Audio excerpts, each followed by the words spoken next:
Class 10th ई की सभी छात्राओं को मैं चक्रपाणि पांडे, अंग्रेज़ी अध्यापक, कन्हैया इंटर कॉलेज कर्नलगंज गोंडा के रूप में ऑनलाइन शिक्षण कार्य के लिए उपस्थित हुआ हूँ।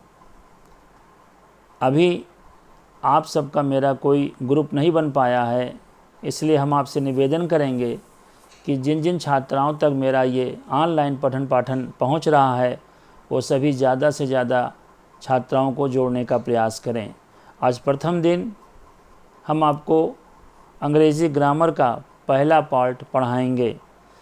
हाई स्कूल में जो पहला सेक्शन है ग्रामर के सेक्शन बी का जो पहला क्वेश्चन आता है वो आता है reordering of the sentence.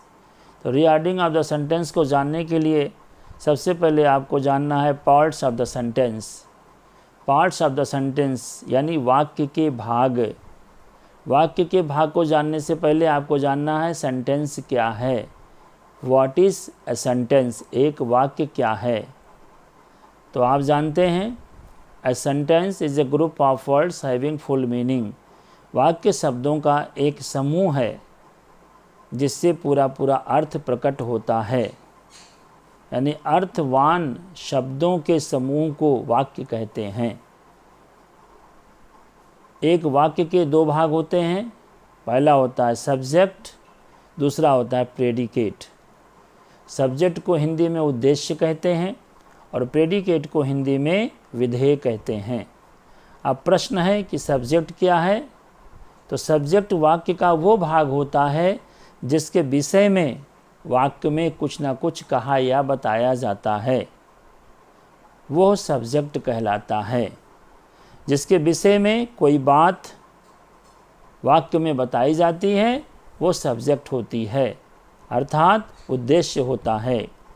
Predicate क्या है, जो कुछ सब्जेक्ट के बारे में बताता है, यानी वाक्य में जो कुछ सब्जेक्ट के बारे में बताया जाता है उसे प्रेडिकेट कहते हैं।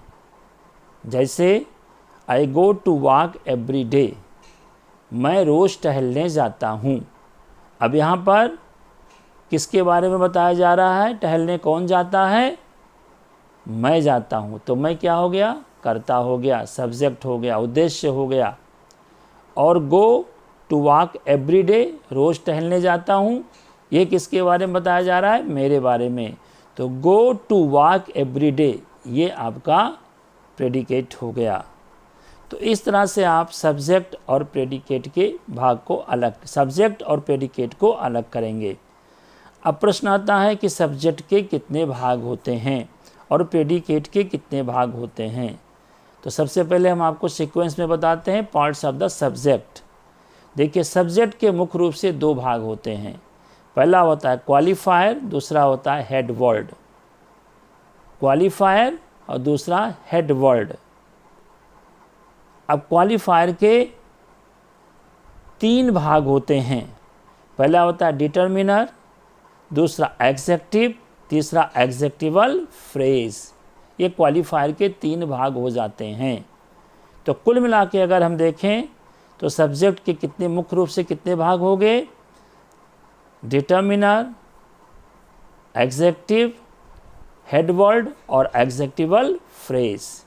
लेकिन यहाँ पर हम आपको बता दें कोई ज़रूरी नहीं है कि एक वाक्य में ये सारी चीज़ें आएँ। इन सारी चीज़ों के बिना भी वाक्य बनता है, लेकिन डिटर्मिनर, एग्जेक्टिव, एग्जेक्टिवल फ्रेज का होना आवश्यक नहीं है, किंतु क्वालिफायर और हेडवर्ड का वाक्य में होना आवश्यक है। अब जब भी आप रीऑर्डरिंग करेंगे तो सबसे पहले आप वाक्य में सब्जेक्ट के भाग क्वालिफायर को ढूंढेंगे और फिर हेडवर्ड को ढूंढेंगे। अगर आपको वहाँ क्वालिफायर का भाग मिल रहा है तो डिटरमाइनर को ढूंढेंगे, एग्जेक्टिव को ढूंढेंगे और एग्जेक्टिवल फ्रेज है तो उसको ढूंढेंगे। तो ये तो हो गए सब्जेक्ट के भाग। दूसरा है पार्ट्स ऑफ प्रेडिकेट, यानी प्रेडिकेट के भाग।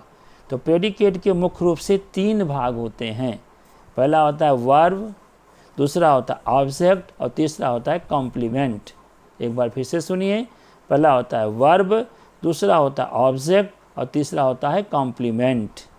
यहाँ पर हम आपको बता दें कि ऑब्जेक्ट के दो भाग होते हैं, पहला होता है इनडायरेक्ट ऑब्जेक्ट, दूसरा होता है डायरेक्ट ऑब्जेक्ट।